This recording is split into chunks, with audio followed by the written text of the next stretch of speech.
ශ්‍රී ලංකාවේ ප්‍රථම වරට SLT 4G වෙතින් දැන් Pure TV නරඹන්න. ඉදිරියටම ගෙන යන SLT 4G.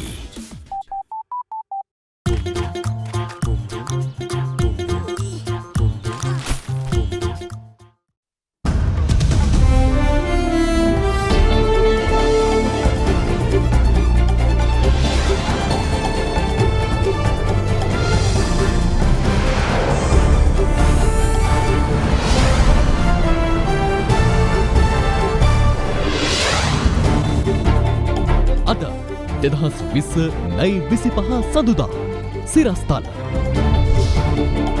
කුවේට් සිට පැමිණි කොවිඩ් ආසාදිත කාන්තාවක් මිය යයි. මෙරට කොවිඩ් මරණ ගණන 10ක් දක්වා ඉහළට.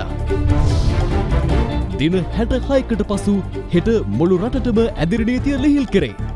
බස් සහ දුම්රිය සේවා පුළුල් කිරීමටත් පියවර.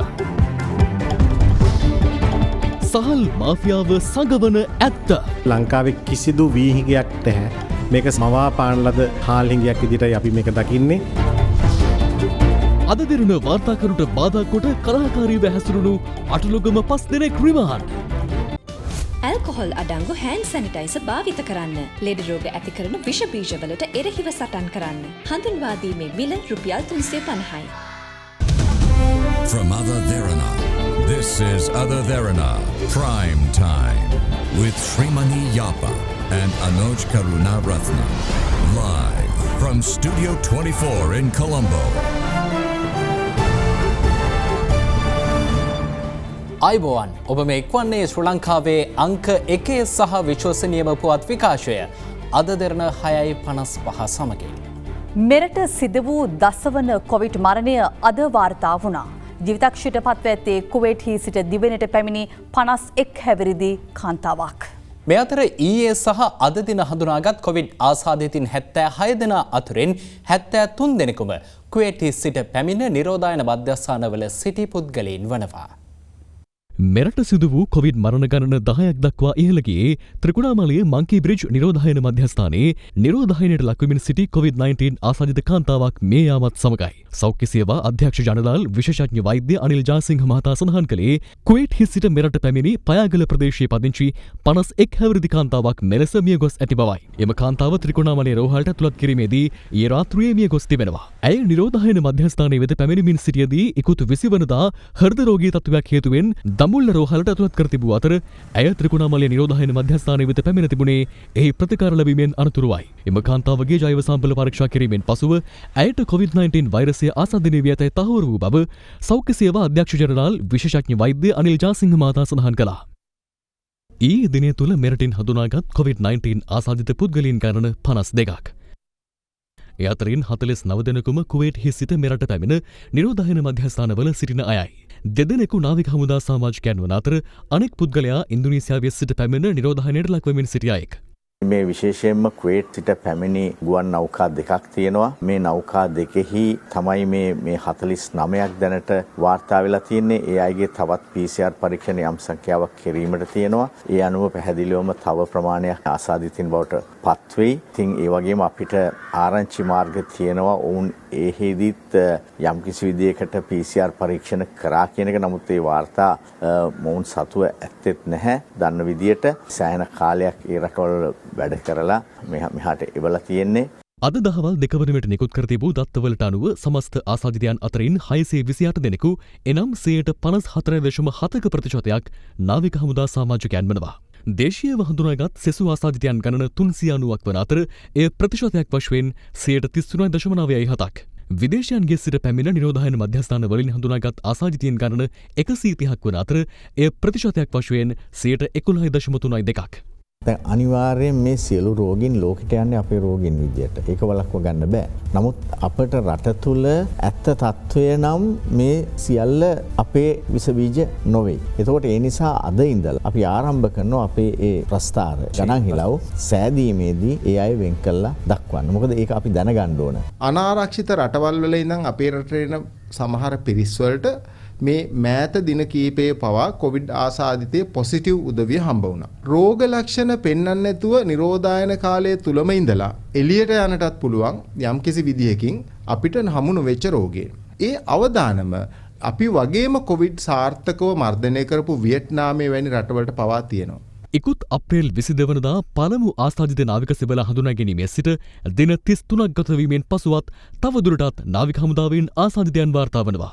මෙතෙක් හඳුනාගත් නාවික හමුදා ආසාදිතයින් ගණන 628ක් වන අතර ඉන් තවත් 20 දෙනෙකු සුවය ලැබීමත් සමග නාවික හමුදා සමාජිකයන් 313 දෙනෙකු පූර්ණ සුවය ලබා සිටිනවා.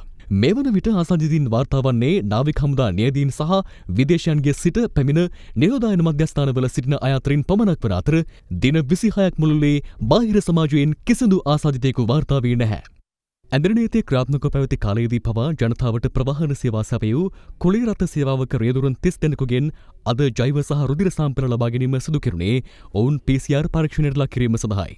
ඉතා කුඩා නියඳයක් තෝරාගෙන තියෙන අද දිනේ 25ක් 30ක් පමණ ප්‍රමාණයක් තමයි අද පරීක්ෂා කරනු ලබන්නේ. මේ අහඹු නියදීන් රෝගීන් හමු වුණොත් පමණයි මේ නියදය විශාල කොට පසුවිපරම් කරන්නේ. මේ මාසයේ අපි කරපු ප්‍රජා සාම්පල වලින් එකම කොවිඩ් රෝගියෙක්වත් කොළඹ මහනගර සභා බල ප්‍රදේශය තුළ අපිට හමු වෙලා නැහැ. අද දිනය තුළ නව ආසාදිතයන් 23ක් අලුතින් හඳුනා ගැනීමත් සමග මෙරටින් වාර්තා වූ සමස්ත COVID-19 රෝගීන් ගණන 1164ක් දක්වා ඉහළ ගොස් තිබෙනවා. ඒ අතරින් පූර්ණ සුවය ලැබූ ගණන 695ක්. එය ප්‍රතිශතයක් වශයෙන් 59.71ක් වනවා.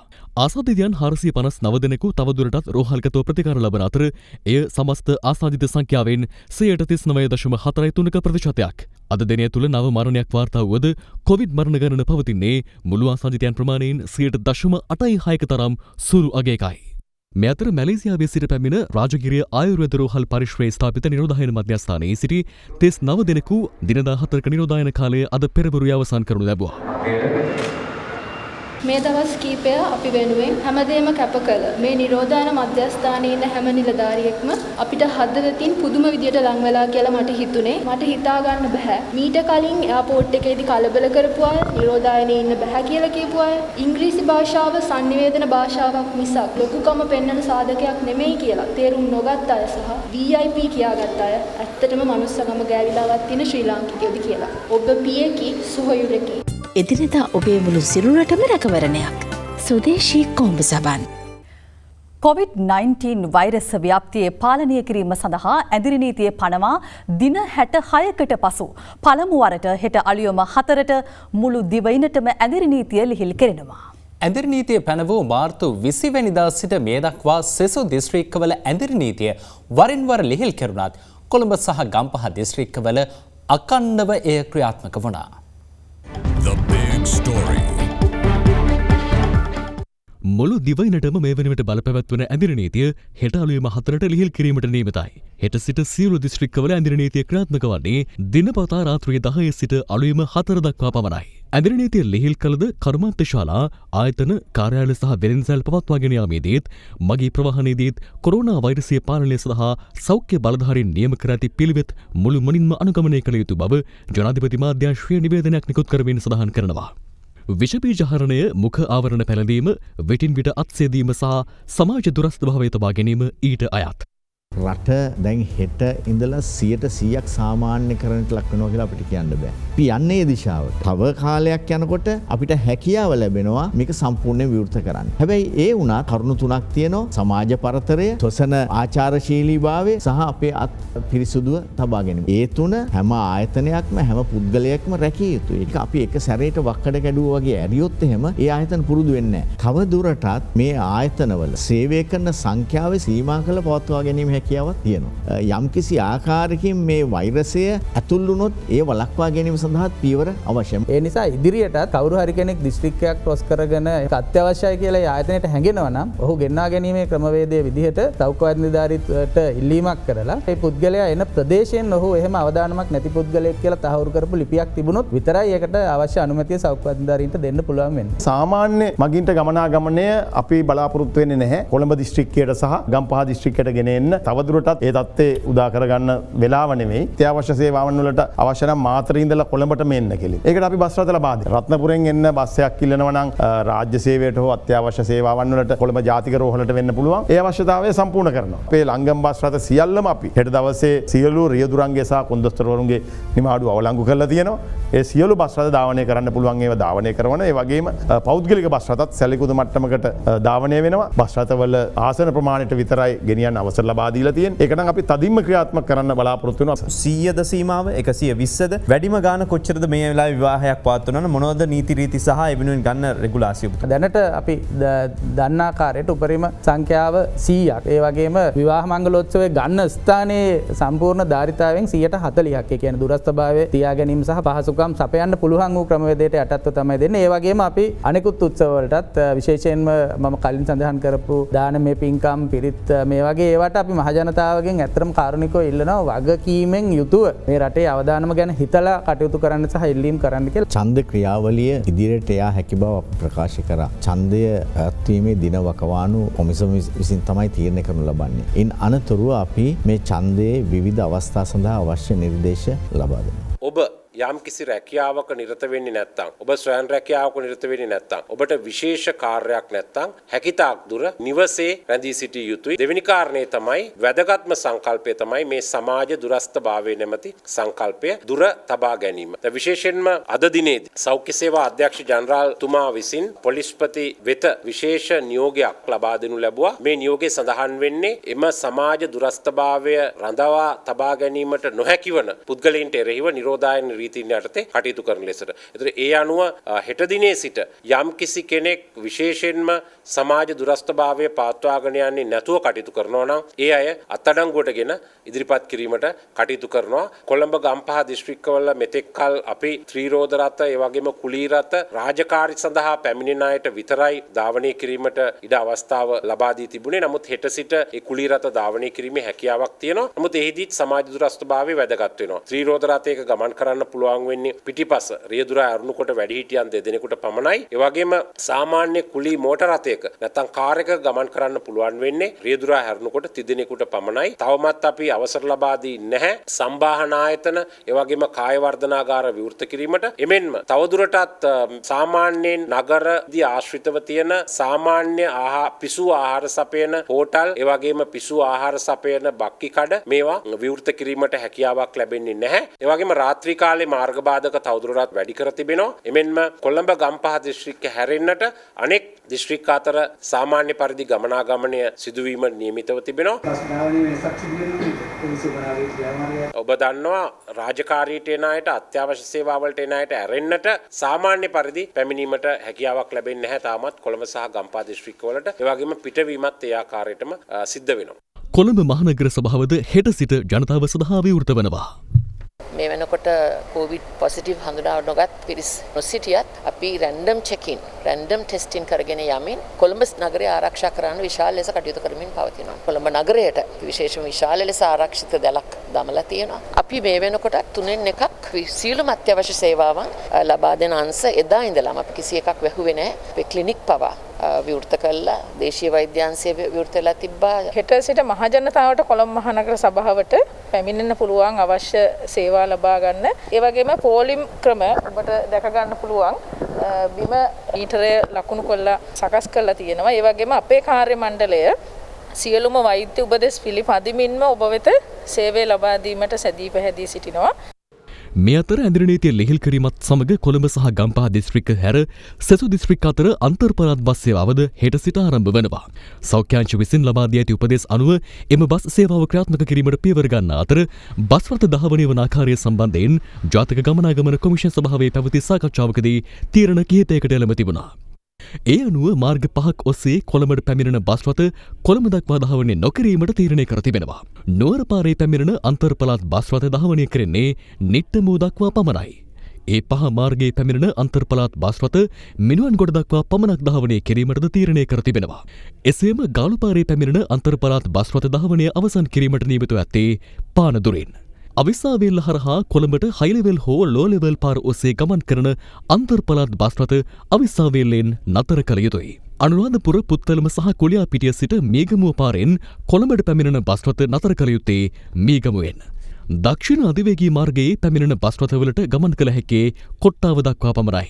එසේම මෙම අන්තර් පළාත් බස් රථ ධාවනය පෙරවරු 4:30 ආරම්භ කරන අතර එය පස්වරු 6න් අවසන් වනවා. බස්රථ තුළට පිවිසෙන මගීන්ගෙන් ගාස්තුවයි කළ යුත්තේ එම බස්රථ නවත්වන ස්ථානය දක්වා පමණක් බව මගී ප්‍රවාහන කළමනාකරණ අමාත්‍යාංශයෙන් නිකුත් කළ මෙම නිවේදනය දැක්වෙනවා. එසේම අදාළ බස්රථවල ගමනාන්තයේ ලෙස බස්රථය නවත්වන අවසාන ස්ථානය පැහැදිලිව ඉදිරිපස විදුරුවේ සඳහන් කළ යුතු බවද නිවේදනයේ සඳහන්. සෑම මගියෙක්ම සෞඛ්‍යාංශ දී ඇති උපදෙස්වලට අනුකූලව මුඛාවරණ පැළඳිය යුතු අතර බස්රථය තුළ මහජන සෞඛ්‍ය ආරක්ෂණ පහසුකම් පවත්වා ගත යුතුයි. මේ අතර ජාතික ගමනාගමන කොමිසම විසින් බස්රථවලට දැනට ලබා දී ඇති බලපත්‍ර වළංගු කාල සීමාව ජූනි 30 දක්වා දීර්ඝ කර තිබෙනවා. හෙට සිට යළි දුම්රියෙන් මගී ප්‍රවාහන සේව ආරම්භ කිරීමට ගන්නා පියවර සම්බන්ධයෙන් දුම්රිය සාමාන්‍ය අධිකාරී ඩිලන්ත ප්‍රනාන්දු මහතා මෙලෙස අදහස් පළ කළා. කොළඹ බලා දුම්රිය 27ක් සාමාන්‍ය කාර්යාල හා අනිකුත් කටයුතු සඳහා ධාවනය කිරීමට සැලසුම් කර තිබේ. එනම් ප්‍රධාන මාර්ගයේ දුම්රිය 10කුත්, මුදුබඩ මාර්ගයේ දුම්රිය 9කුත්, පුත්තලම් මාර්ගයේ දුම්රිය 2කුත්, කැලණිවැල් මාර්ගයේ දුම්රිය 5කුත්, උතුරු මාර්ගයේ 1 දුම්රියක් ලෙස. එලෙසම බෙලියත්තේ සිට හා නුවර සිට නගරාන්තර ශීඝ්‍රගාමී දුම්රිය 2ක් හෙට දිනේ කොළඹ බලා ධාවනය කරනු ලැබේ. ඉතා කරුණාවෙන් ඉල්ලා සිටිනවා දුම්රිය පිටත් වෙන වේලාවට අඩුම තරමින් පැය භාගයකටත් කලින් දුම්රිය ස්ථානයට පැමිණෙන ලෙස. මක්නිසාදයත් මෙම සෞඛ්‍ය ආරක්ෂණ වැඩපිළිවෙළ තුළ ඔබගේ අත්සේදීම, පාසේදීම, ලියාපදිංචි කිරීම, උණ බැලීම වැනි කටයුතු සිදු කරන බැවින් ඒ සඳහා කාලයක් ගත වෙන බැවින් කරුණාකර සඳහන් වේලාවට ප්‍රථම දුම්රිය ස්ථානය කරා ළඟා වෙන ලෙස කරුණාවෙන් ඉල්ලා සිටිනවා.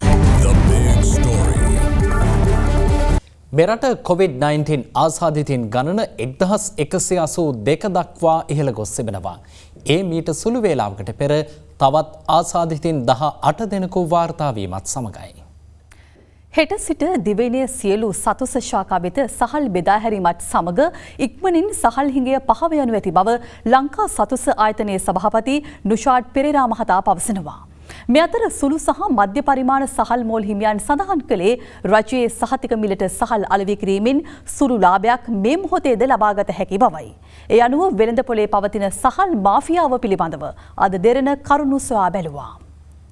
කෘෂිකර්මාන්තයෙන් ස්වයංපෝෂිත ශ්‍රී ලංකාවේ සහල් සඳහා පවතින ඉල්ලුමට සාපේක්ෂව සැපයුම ප්‍රමාණවත් නොවීම හේතුවෙන් පසුගිය දින කිහිපය පුරා වෙළඳපොලේ සහල් වර්ග කිහිපයක අඩුවක් දක්නට ලැබුණා. මහා පරිමාණ සහල් මෝල් හිමියන් පැවසුවේ රජයේ සහතික මිල වන රුපියල් 90ක් වැනි මිලකට සහල් ලබා දිය නොහැකි බවයි. ඔබතුමා මට කියන්නකෝ රුපියල් 50ට අරගෙන 90ට දෙන්න බැරි නම් මම මොකද කරන්නේ? මේ බඳ ඉවර කරන්න. අපි අසාධාරණ ඉල්ලීමක් නෙවෙයි ඉල්ලන්නේ. අපි රජයත් එක්ක එකඟ වෙලා රුපියල් 90ට පාලනය කරන්න තමයි අපි වීගත්තේ. කෙසේ වෙතත් අද දෙරණට මධ්‍ය පරිමාණ සහල් මෝල් හිමියන් පවසන්නේ රුපියල් 50ක සහතික මිලකට ගත් වී යොදාගෙන සම්බා සහල් කිලෝග්‍රෑම් එකක් නිෂ්පාදනය කිරීම සඳහා රුපියල් 84.68ක් පිරිවැදැරීමට සිදුවන බවයි. ඒ අනුවම සහල් කිලෝග්‍රෑම් එකක් රුපියල් 90කට විකිණීමෙන් රුපියල් 5.32ක ලාභයක් ඉපිය හැකියි. එසේම රුපියල් 50ක සහතික මිලකට ගත් වී යොදාගෙන නඩු සහල් කිලෝග්‍රෑම් එකක් නිෂ්පාදනය කිරීම සඳහාද රුපියල් 85.88ක පිරිවැයක් දැරීමට සිදුවන බව සහල් මෝල් හිමියන් පවසනවා. නාඩු සහල් කිලෝග්‍රෑම් එකකින් රුපියල් 4.12ක ලාභයක් ලැබෙනු ඇති. එමෙන්ම මෙවර මහකන්නේදී කිරිසම්බා කිලෝග්‍රෑම් එකක් රුපියල් 50 සිට රුපියල් 54.70ක් අතර මිලකට අලෙවි වූ පසුබිමක කිරිසම්බා සහල් කිලෝග්‍රෑම් එකක් නිෂ්පාදනය කිරීම සඳහා රුපියල් 98.81ක පිරිවැයක් දැරීමට සිදුවනවා. ඒ අනුව රජයේ සහතික මිල වන රුපියල් 125කට කිරිසම්බා සහල් කිලෝග්‍රෑම් එකක් විකිණූ විට රුපියල් 26.19ක් උපයාගත හැකි. මෙවැනි පසුබිමක ශ්‍රී ලංකා සහල් නිෂ්පාදකයන්ගේ සමූපකාර සංගමයේ නියෝජිතයින් අද දින රජයේ සහතික මිලට පොළොන්නරුව දිස්ත්‍රික්කයේ දිඹුලාගල ඇතුළු අනෙකුත් සමූපකාර සමිති වෙත සහල් නිකුත් කරනු ලැබුවා. අද දිනේ අපි දිමුලාගල සම්පකාර සමිතියත් පොළොන්නරුවේ අනෙකුත් සම්පකාර සමිති සඳහාත් සහල් කිලෝග්‍රෑම් 25000කට අධික ප්‍රමාණයක් අද වෙළඳපොළට මුදා හරිනවා. අදත් නාඩු සහල් සඳහා රුපියල් 90ත් සුදු කැකුළු සඳහා තියෙන රුපියල් 85 මිලත් ආරක්ෂා කරමින් ඒ මිලට පාරිභෝගිකයා වෙතට හාල් ලබා දිය හැකි ආකාරයට අපි ලංකාව වටා තියෙන සමූපකාර සමිති කෝප් සිටි සඳහා සහල් තොග ලබා දීම සිදු කරනවා. තොග මිලට රුපියල් 89 බැගින් නාඩු සහල් තොග අපි වෙළඳපොළට මුදා හරිනවා. ලංකාවේ කිසිදු වීහිගයක් නැහැ.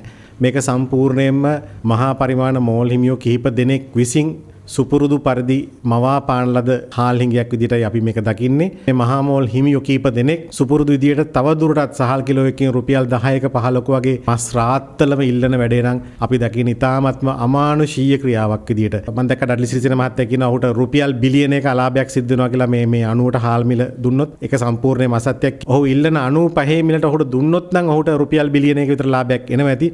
ඔහු මේ ඉල්ලන්නේ මේ කොරෝනා අර්බුදයේ වෙලාවෙත් මේ මාස දෙකේ ඔහුට රුපියල් බිලියනයක ලාභයක් අත් කරලා දෙන්න කියලා තමයි රටේ ජනතාවෙන් ඉල්ලන්නේ. අපි පිරිවැයට මේ අවස්ථාවේ සම්පකාර සමිති වශයෙන් හාල් දෙනවා නම් අවුරුදු ගණන් ප්‍රකෝටි ගණන් ලාභ ගත්ත මහා පරිමාණ මෝල් හිමියන්ට ඇයි ඒ දේ කරන්න බැරි කියන ප්‍රශ්නේ අපි මතු කරනවා. අපිට හැකියාව තියෙනවා ඊළඟ සති දෙකේදී සම්පූර්ණයෙන්ම මේ හාල් අර්බුදය විසඳලා දෙන්න හාල් මිල වැඩි නොකර. ඊයේ පෙරේද අපි දැක්කා මේජර් ජෙනරාල් ශාන්ත දිසානායක මහත්තයයි ප්‍රධාන පෙළේ වීමෝල් හිමියෝ පිරිසක්ගේ වීමෝල් වලට ගිහිල්ලා කතා කරන එක්තරා මහත්තයෙක් කියනවා අපි කොන්දේසි දාන්නේ නැහැ කියලා. මොකද කොන්දේසි දාන්නේ නැත්තේ? කොන්දේසි දාලා තමයි ඒගොල්ලන් පෙන්නන්නේ. මේ තියෙන යාළගේ බිල් තියෙන විකුණන මිල 89යි කියලා දාලා ඒගොල්ලන් කියනවා ඊළඟට යටින් දානවා හිඟ ණය මුදලක් කියලා. අපේ ව්‍යාපාරික ණය නෑ මෙයාට. මෙයා ණයට බඩු දෙන්නෙත් නෑ දැන්. තව එකක් තියෙනවා බිලක්. මේ බිල තියෙන්නේ කෝල් කරලා කියනවා හාල් වල මිල කීයද කියලා. කිලෝ ගාන විතරක් මේකේ දාලා එවනවා. ෆෝන් එකෙන් තමයි කෝල් කරලා තමයි කියන්නේ මිල කීයද කියලා. ඒක අපි දැම්මාට බැංකුවට දැම්මට පස්සේ තමයි අපිට හාල් ටික එවන්න ඒගොල්ලන්ට පුළුවන් දවසේ. ඒ කොන්දේසි දාන්න නෑ කියන්න බෑ. නාඩු ගන්නවනම් නාඩු 150ක් ගත්තොත් කීරි සම්බ 150යි. එතකොට රුපියල් 89 ගාන නාඩු දෙනවා. ඊළඟට කියනවා නාඩු 95ට දෙනවා. කීරි සම්බ 120ක්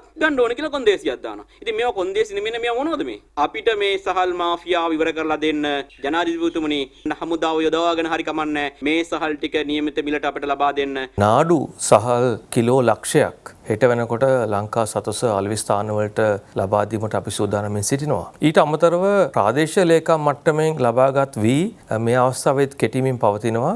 මේ තුලින් සහල් හිඟතාවය නුදුරු දවස් 2-3කින් නැති වෙයි කියලා මට වගකීමෙන් කියන්න පුළුවන්. කෙසේ වෙතත් මහා පරිමාණ සහල් මෝල් හිමියන්ගේ ක්‍රියාකලාපය අදත් ආණ්ඩුපක්ෂයේත් විපක්ෂයේත් දැඩි දෝෂ දර්ශනයට ලක් වුණා.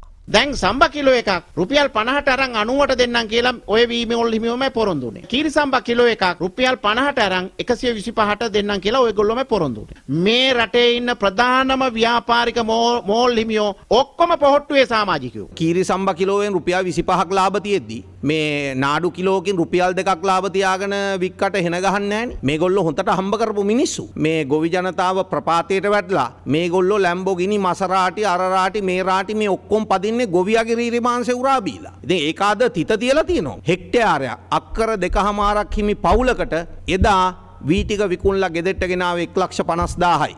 ගෝඨාභය රාජපක්ෂ මහත්මයා බලයට ඇවිල්ලා ඒ ගෙනාපු වැඩපිළිවෙලත් එක්ක අද ඒ පවුල ගන්නවා 2,50,000ක් 2,75,000ක ආදායමක්. ආණ්ඩුවක් වීමෝල් පාලනය කරනවා මිසක් වීමෝල් කාර්යයන්ට බෑ ආණ්ඩුවක් පාලනය කරන්න. බණ්ඩාරගම අටලුගම ප්‍රදේශයේදී අද දරන ප්‍රාදේශ වාර්තාකරුගේ මග හරස් කරමින් කලහකාරී ලෙස හැසිරීමේ සිද්ධියට සැකපිට අත්අඩංගුවට ගත් සැකකරුවන් 5 දෙනා හෙට දිනේ දක්වා රක්ෂිත බන්ධනාගාරගත කරන ලෙස පානදුර වැඩබලන මහේස්ත්‍රාත්වරයා අද නියෝග කළා. මේ අතර මෙම සිද්ධියට අදාළ අවශ්‍ය සියලු පියවර ගන්නා ලෙසට පොලිස්පතිවරයා විසින් උපදෙස් ලබා දී ඇති බව නියෝජ්‍ය පොලිස්පති අජිත් රෝහණ මහතා අද දින බිග් ෆෝකස් වැඩසටහනට එක් වෙමින් ප්‍රකාශ කළා.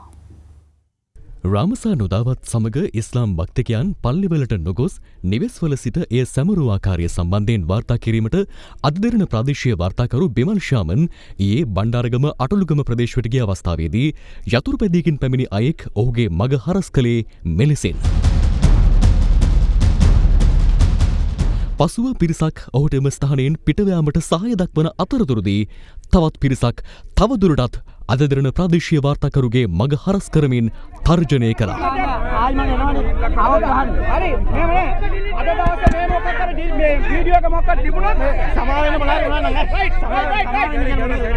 එම පිරිසෙන් කීප දෙනෙක්ම මෝටර රථයට අතින් ගහනවා මට ඇහුණා. ഘോഷාකාරී ලෙස ඇසුරුණා. ඒ අතරතුරේ මට උදව් කරන්නත් කීප දෙනෙක් ඉදිරිපත් වුණත් ඔවුන්ට අනිකුත් පිරිස පාලනය කරගන්න බැරි වුණා. හජ්ජාර් මහතාට මේ බව දැනෙන විනාඩි 20ක පමණ කාලයක් තුලදී එම ස්ථානයට ඇවිල්ලා ඔහු මගේ මෝටර රථයේ පම්පසින් ඉඳගෙන එම ස්ථානයෙන් ඉතාම අපහසුයෙන් පිට වෙලා බණ්ඩාරගම පොලිසිය කරා පැමිණ පොලිසිය පැමිණිල්ලක්ද කරා. ඒ අනුව බණ්ඩාරගම පොලිසිය විසින් සැකකරුවන් 5 දෙනෙකු ඊයේ රාත්‍රියේම අත්අඩංගුවට ගනු ලැබුවා. ඒ අතර සිද්ධියට සම්බන්ධ ප්‍රධාන සැකකරුද වනවා.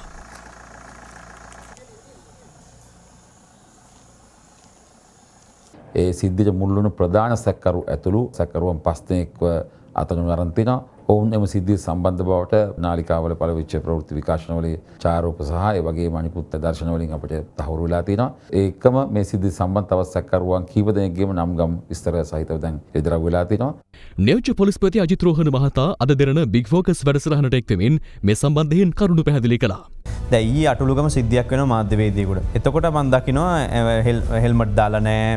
හිස්වැසුම් මොකුත් නැහැ මුකාවරණ මොකුත් නැහැ පාරේ ඕන විදිහට යනවා. එතකොට මං අහන්නේ බණ්ඩාරගම පොලිසියක් නැද්ද පානදුරේ මේක ක්‍රියාත්මක වෙන්නේ නැද්ද මේක වෙනම නීතියක්ද ඔබතුමාලා මේ නීතිය බලය තිබෙන්නේ නැද්ද පහුගිය රටේ ජනතාව එකක් මතක තියාගන්න ඕනේ කාරණයක් තියෙනවා චතුර. ඒ මොකද්ද මේ රටේ පුද්ගලික නීති තියෙනවා එක එක අයට සිවිල් නීති සම්බන්ධව විවාහයට දික්කසාදයට ඉඩම් වලට දේපොළ පැවරීමට. නමුත් මේ රටේ සෞඛ්‍ය නීතිය නිරෝධායන නීතිය අපරාධ නීතිය හැමෝටම එකයි. මොන ආගමකට අයිති වුණත් මොන ජනවර්ගයකට අයිති වුණත් මොන ප්‍රදේශයක හිටියත් මේ නීතිය කාටත් එකයි. අපි මේ වගේ ක්‍රියා කරන අය මොන කුමනාකාරකින් කටයුතු කරත් ඒ අයට විරුද්ධව ඉතා දැඩිව නීතිය ක්‍රියාත්මක කරනවා. එවැනි සිද්ධි තවදුරටත් ඇතිවීම වළක්වන්න මේ සිද්ධියට අදාළව අවශ්‍ය සියලු පියවර ගන්න කියලා පානදුර පොලිස් අධිකාරිවරයාටත් ඒ වගේම බණ්ඩාරගම පොලිස් ස්ථානාධිපතිවරයාටත් පොලිස්පතිතුමා අදූදී උපදෙස් ලබා දුන්නා. හිතන්න එපා කවුරුත් මේ අපිට එක නීතියක් තව කට්ටියකට එක නීතියක් කියලා.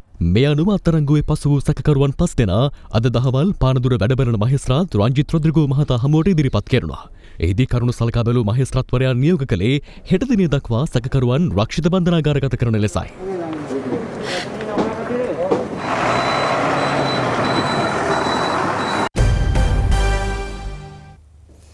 ජාතික මැතිවරණ කොමිෂන් සභාවේ සමාජිකයන් රෝගීන් බවට පත්කර මැතිවරණය නොපැවැත්වීමේ උත්සාහයක මැතිවරණ කොමිසමේ සමාජික මහාචාර්ය රත්නජීවන් හූල් මහතා නිරත වන්නේ දැයි සැකයක් මතුවන බව ශ්‍රී ලංකා පොදු ජන පෙරමුණ පවසනවා. අද පෙරවරුවේ පැවති මාධ්‍ය හමුවකට එක්වෙමින් එහි සභාපති මහාචාර්ය ජී.එල්. පිරිස් මහතා මේ බව ප්‍රකාශ කළා. ආචාර්ය හූල් එතුමාගේ දියණිය ලංකාවට ගෙන්න ගත්තා. ආචාර්ය හූල් රජයේ වාහනයක් පාවිච්චි කරමින් එතුමාගේ දියණිය ගේනවා මැතිවරණ කොමිෂන් සභාවේ කාර්යාලය. මේ නිරෝධායනය කළා සමාජයෙන් తాවකාලිකව වෙන් කළා සිටිය යුතු පුද්ගලයෙක්. එතකොට මැතිවරණ කොමිෂන් සභාවේ නිලධාරීන් ඒට දැඩි විරෝධය ප්‍රකාශ කරනවා. සම්පූර්ණ මැතිවරණ කොමිෂන් සභාව වසා දැමීමේ අවධානම ඇති වෙනවා. එක්කෙනෙකුට බෝ වුණා නම් මැතිවරණ පවත්වන්න එපා කියලා නඩු මාර්ගයට පිවිසෙන්නේ කවුද? ජාතික මැතිවරණ කොමිෂන් සභාවේ කොමසාරිස්වරේ. ඒක අසාර්ථක වුණා. එතකොට ඒ ක්‍රමවේදය අසාර්ථක වෙච්ච පසුබිමක් තුල මොකද්ද මේ කරන්න හදන්නේ වෙන විදිහකට? මැතිවරණය කොහෙත්ම තියන්න බැරි තත්ත්වයක්. මැතිවරණ කොමිෂන් සභාවේ අනිත් කොමසාරිස්වරුන් දෙදෙනා හා නිලධාරී මණ්ඩල රෝගීන් බවට පත්කිරීමේ වැඩපිළිවෙලක්ද කියන සාධාරණ සැකය සමාජ මනසේ පහළ වෙනවා. නියෝජ්‍ය පොලිස්පතිතුමා කියනවා රෝදායන නීතිය උල්ලංඝනය කරන සෑම දෙනාටම විරුද්ධව තරාතිරම බලන්නේ නැහැ කවුරු හෝ ඒවා. ආචාර්ය හූල්ගේ පවුලේ සමාජිකයන්ට මේ නීතිය බලපාන්නේ නැහැ. දැනටමත් මැතිවරණ කොමිසමේ සේවකීන් 3 දෙනෙක් එම තත්ත්වය මත නිරෝධායන කටයුතු සඳහා යොමු කරලා තියෙනවා කියලා තමයි පුවත් අපිට ලැබිලා තියෙන්නේ. සභාපතිතුමා කියනවා එතුමාට තව නිලධාරීන්ගේ සහාය අවශ්‍යයි කියලා. ඉන්න නිලධාරීන් නිරෝධායනයට යවනවා. ඉදිරි මහමැතිවරණය සම්බන්ධයෙන් අදත් දේශපාලන පක්ෂ නියෝජිතයින් මෙලෙස අදහස් පළ කළා.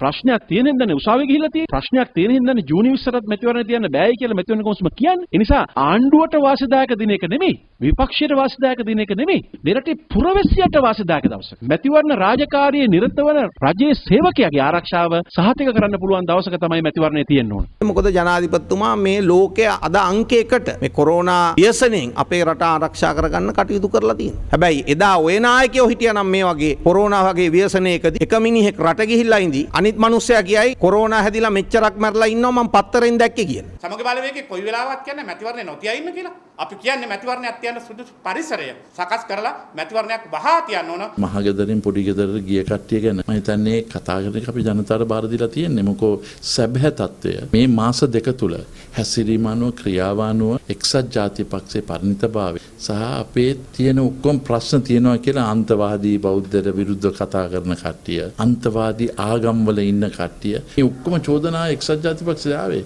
හැබැයි අද සම්පූර්ණ සුද්ධ වෙලා තියෙන සංස්කෘතික අමාත්‍යාංශයේ කාගේ අරමුදල අන්තිමට හිටපු ඇමති කවුද? ඊට පස්සේ අද විපක්ෂයේ ආණ්ඩුවත් එක්ක ඩීල් එකක් දාලා විපක්ෂ කාර්යාලය තියෙන්නේ කාටද? මැතිවරණයට ගිය හැටියට අන්ත පරාජයකට පත් වෙන නිසා ඡන්දේ නොතියන එක්සත් ජාතික පක්ෂය සමගි බලවේගයත් ජනතා විමුක්තිකරණ ඇතුළු විපක්ෂයේ අසුද්ධ සන්ධානයේ කටයුතු කරන්නේ. මැතිවරණ කොමසාරිස්තුමා සමාජයේ ඉස්සරහදී අපිට පේන්න තියෙනවා බොහොම ස්වාධීනව කටයුතු කරන හැඩයක්. ඒ හැඩය තුල ආණ්ඩුවේ න්‍යාය පත්‍රයට ඕන විදියට මැතිවරණ කොමිසම කටයුතු කරලා නැති නිසා ආණ්ඩුව පැත්තෙන් චෝදනාවන් ඉදිරිපත් වෙනවා. බලයක්. ස්වාධීනද මැතිවරණ කොමිසම සභාව? මට නම් පේන්නේ ඒකේ ස්වාධීන නම් සියලුම දෙනා ස්වාධීන ඉන්න ඕනේ. අර එතන එක මහත්තයෙක් ගිහිල්ලා එක කරන ප්‍රකාශ දේශපාලඥයෙක් දැම්මා වගේ. මා අනිත් අය ගැන කියන්නේ ඒවයි ප්‍රශ්න තියෙනවා. ජපානයේ ප්‍රමුඛතම තීන්ත දැන් එස්ලෝන් නිවසින්. කන්සයි එස්ලෝන් ලෙඩ නැති තීන්ත. මෙරට ආර්ථිකයට ප්‍රබල දායකත්වයක් සැපයූ ඇඟලුම් කර්මාන්තයද COVID-19 වෛරසය හේතුවෙන් මේ වන විට දැඩි බලපෑමකට ලක්ව තිබෙනවා. ඒ අනුව අභියෝග රැසකට මුහුණ දෙන ඇඟලුම් කර්මාන්තය යළි ගොඩනංවන්නේ කෙසේද? අප ඒ පිළිබඳව සොයා බැලුවා.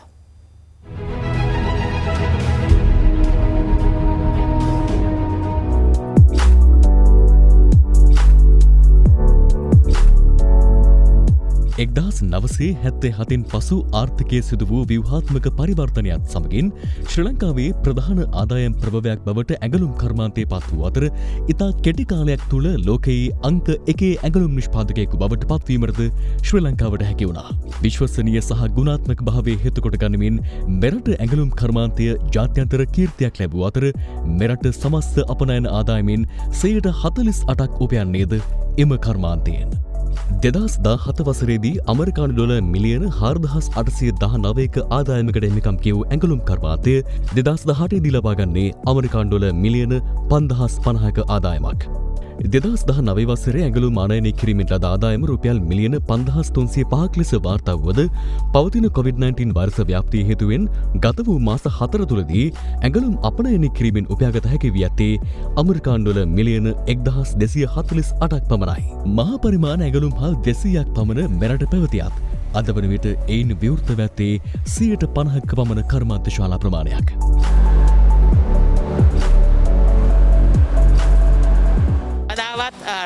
රජයට බරක් වුණේ නැහැ. අපි අපේ දේවල් කොහොම හරි කරගෙන නැගිටින්න තමයි බැලුවේ. ඉතින් නිෂ්පාදකයෝ වශයෙන් අපි ණය අරගෙන තියෙනවා. දේවල් අපිට ගෙවා ගන්න විදිහක් නැහැ. ඉතින් ඒක නිසා අපි රජයෙන් ඉල්ලන්නේ සුළු හෝ යම් ප්‍රමාණයක සහනයක් අපිට මේ අවස්ථාවේ ලබා දෙන්න පුළුවන් නම් ඒක ලොකු දෙයක්. ඇඟලුම් අපනයනය පිළිබඳව අපි අවධානය යොමු කරද්දී මේවර මේ COVID-19 වසංගත ව්‍යාප්තියත් එක්ක ඇඟලුම් අපනයනයේ කොයි වගේ අඩුවක්ද දක්නට ලැබෙන්නේ? සමහර ඇනවුම් නැවතිලා තියෙනවා, සමහර ඇනවුම් අඩු වෙලා තියෙනවා. දැන් මේ තත්ත්වය අනුව මේ අවුරුද්දේ අපිට ගන්න පුළුවන් ආදායම වෙන්නේ ඇමරිකානු ඩොලර් බිලියන 3.2ක් හෝ 3.5ක් 127ක විතර පසුබෑමක් තියෙනවා. COVID-19 වසංගතයත් එක්ක මාස 2ක් පමණ කාලයක් අපේ මේ වැඩබිම් අපි වසා තිබ්බා. ඒ වගේම කර්මාන්ත ශාලා වසා තිබ්බා. මේ දෙයින් ඇන හිටුණු මේ අපනයන ශේෂ්ත්‍රයේ අපනයන නිෂ්පාදනය යලි නගා සිටුවන්නට මොන වගේ වැඩපිළිවෙලක්ද මොන වගේ සැලැස්මක්ද මේ වන විට නිර්මාණය කරලා තියෙන්නේ? ඒතරම් ජනවාරි පෙබරවාරි අපනයන ඇනවුම් තිබුණා. මාර්තු මාසයේ මේ වහනකොට අපි නිෂ්පාදන ක්‍රියාවලියක නිරත වෙලා හිටියා. ඒ ඇනවුම් ටික අපිට දෙන්න ටිකක් අපහසු වුණා. නමුත් අපනයන කරුවන් සමග කතා කරලා ඒ වගේම රජයට කතා කරලා සෞඛ්‍ය අංශවලට කතා කරලා අපි අවම සේවක පිරිසක් සමග කර්මාන්තවල වැඩ ආයෙත් ආරම්භ කරා. ඒ අනුව ඇඟලුම් කර්මාන්තය යළි ගොඩනංවන්නේ කෙසේද? දැන් අපිට අලුත් නිෂ්පාදන ඉල්ලුමක් තියෙනවා. සෞඛ්‍ය ආරක්ෂක උපාංග කියන එක PPE කියන. ඒක අතිවිශාල ඉල්ලුමක් ලංකාවට ලැබිලා තියෙනවා. ඒ ඉල්ලුමට සරලන විදියට දැන් අපනයන කරුවන්ට විවිධ ප්‍රශ්න තිබුණත් ඒගොල්ලෝන් ඒ කර්මාන්තශාලා ඒ සේවක පිරිස යොදවලා අපි ඒ නිෂ්පාදනයත් කරගෙන යනවා. ඇඟලුම් කර්මාන්තයෙන් 60ක් 65ක් පමණ අපි අපනයනය කරන්නේ ඇමරිකා එක්සත් ජනපදයට සහ කැනඩාවට වන අතර 20ක් 25ක් පමණ ප්‍රමාණයක් යුරෝපා රටවල් වලට ලංකාවෙන් අපනයනය කරනවා. අලුත් වෙළඳ පොළවල් සොයා ගැනීමට දැන් කාලය ඇවිල්ලා තියෙනවා. ලංකාවේ කෝඩ් 360 වැනි විද්‍යුත් වෙළඳ පොළවල් වලට පිවිසීමෙන් බොහෝම අපනයන කරුවන්ට අලුත් ගැනුම් කරුවන් සොයා ගැනීමට හැකි වෙනවා. ඒ වගේම අලුත් ජාත්‍යන්තර වෙළඳ පොළවල් සොයා ගන්න පුළුවන්. දැන් තවත් පොත් කිහිපයක්. හැටන් ඩික්කොය තේවත්තේ දළුනෙලමින් සිටි වතුකම්කරුවන් පිරිසකට අද එල්ල වූ බඹර ප්‍රහාරයකින් 52 තිදරු මවක් ජීවිතක්ෂයට පත්වී තවත් 8 දෙනෙකු තුවාල ලැබුවා. උකුස්සෙකුගේ පහරදීමකින් කඩාවැටුණු බඹර වදයක් ඇවිසි තමන් ප්‍රහාරයට ලක් වූ බවයි කම්කරුවන් පැවසුවේ. හැටන් කුඩාගම මන්සන්දියේ වෙළඳසැල් දෙකකින් අද අලුයම මුදල් සහ භාණ්ඩ සොරාගත් අයෙකුගේ නිවස සොයා ගැනීමට දිඹුල පොලිසිය අද සමත් වුණා. ඒ නුවරඑළිය පොලිස් සුනකාංශයේ බොන්ජෝ සුනකයාගේ සහයෝගයෙන් පොලිසියෙහි යන විට සැකකරුවෙහි නොසිටි අතර ඔහු සොයා මෙහෙයුම් ක්‍රියාත්මකයි. ගාල්ල සහ මාතර දිස්ත්‍රික්කවල කුඩා ප්‍රමාණයේ යතුරුපැදි 26ක් සොරකම් කළ පුද්ගලෙක් සහ ඔහුට සහාය දැක්වූ තවත් තිදෙනෙකු අද ගාල්ල මහේස්ත්‍රාත් අධිකරණය මගින් ජුනි මාස 8 වනදා තෙක් රක්ෂිත බන්ධනාගාරගත කෙරුණා. ඊයේ ඔවුන් අත්අඩංගුවට ගැනුණේ ගාල්ල අපරාධ විමර්ශන ඒකකය විසින්. COVID-19 ව්‍යාප්තිය පාලනය කිරීම සඳහා වාද්දුවේ දමිඳු ප්‍රසාද් මහතා විසින් නිපදවනු විෂබීජහරණ කුටියක් රාජගිරිය ආයුර්වේද රෝහලට ප්‍රදානය කෙරුණා. පුවතත් සමගින් අද දෙරණ 6:55 ප්‍රධාන ප්‍රවෘත්ති විකාශය නිමාවට පත් වෙනවා. සුබ රාත්‍රියක්.